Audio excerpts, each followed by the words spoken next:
2023 was a year of breaking records and reaching new heights for the city of Phoenix. Our work today builds a strong foundation for employees and residents as we continue to build the Phoenix of tomorrow. Here is the 2023 City Manager's Year in Review. A balanced and responsive budget directed by Mayor and Council prioritized taking care of our employees this year. That included successfully negotiating labor contracts and implementing a classification and compensation study, making the city's pay ranges a local market leader. It wouldn't be a review of 2023 without a nod to Super Bowl 57, where the city shined on a global stage. It was the greenest Super Bowl ever, diverting at least 92% of waste from Super Bowl events away from the landfill. It was Sky Harbor's busiest day ever, with more than 200,000 people coming through the airport on the day after the Super Bowl. And it's being called the most successful Super Bowl ever, generating $1.3 billion in total economic activity for the state of Arizona. With one mega sporting event already under our belt this year, the Arizona Diamondbacks said, let's do another. And the Arizona Diamondbacks are headed to the World Series. Phoenix embraced the chaos of the 2023 World Series in October, where the Snakes faced the Texas Rangers, hosting 3 of the 5 championship games in downtown Phoenix. And we aren't stopping there. Preparations are already underway for the 2024 NCAA Men's Final Four. Sporting events weren't all that we hosted. The Convention Center reports a return to pre-pandemic levels of bookings and business this year, as it continues to see more clients choosing Phoenix as their destination of choice. Sky Harbor kept up with this influx of visitors, welcoming 2 new airlines this year, Lynx and Flair, and new service to 21 destinations, plus the grand opening of new Terminal 4 shops, restaurants, and bars. Not only did Sky Harbor see its busiest day to date following Super Bowl 57, but our airport is on track for its busiest year to date, too. We celebrated the future while remembering the past with the beginning of demolition on Metro Center Mall. The Phoenix Public Library celebrated 125 years and launched a new app.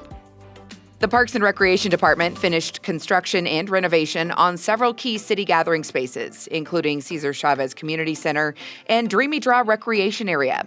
Pueblo Grande Museum underwent a name change to Sedavaki Museum, better reflecting the Native Americans who called Phoenix home. By direction from Mayor and Council, Indigenous Peoples Day became a city holiday, recognized on the second Monday of October each year. The Street Transportation Department celebrated the 100th mile of cool pavement this year, as well as unanimous approval of the Active Transportation Plan, the groundbreaking of Grand Canalscape Phase 3, and the first year of implementation of the city's Vision Zero Road Safety Action Plan. Plus, the Hans Hughes Memorial Bikeway was officially designated in honor of the beloved downtown ambassador who passed away in 2021.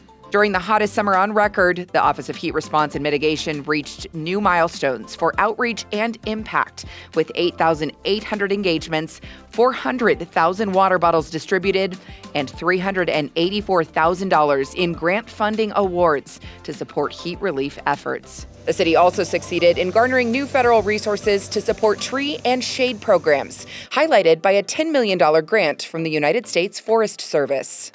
Investment in emergency shelter projects continued this year, increasing bed capacity for the city's unsheltered individuals. 482 new temporary beds were added to an existing 592 created by the city in 2022. These shelter beds provide safe indoor respite and appropriate services to help individuals end their homelessness.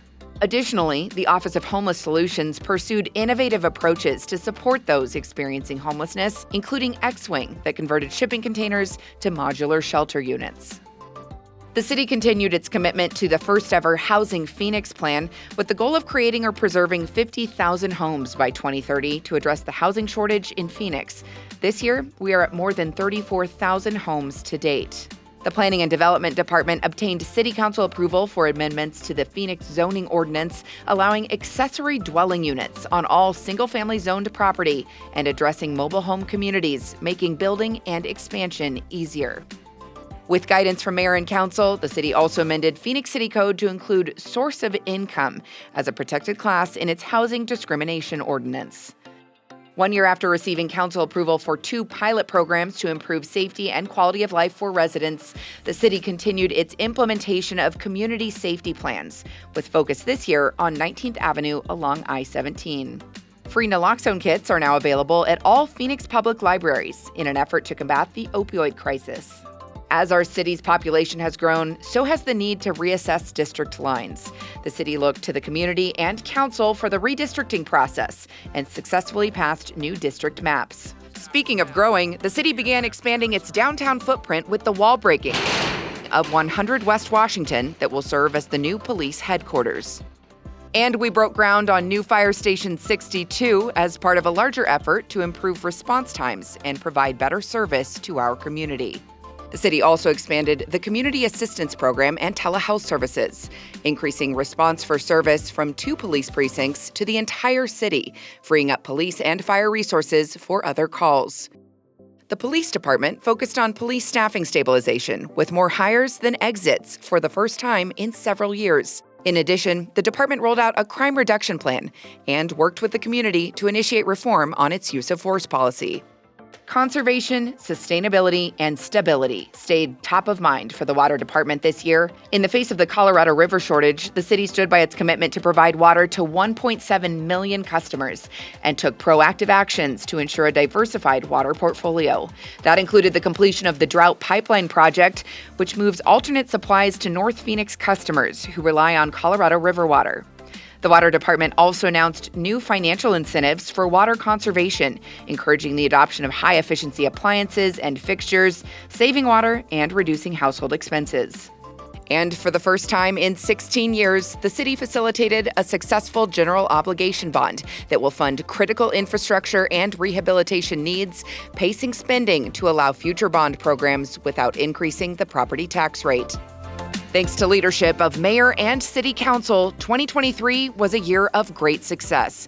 Together, we look forward to building the Phoenix of tomorrow.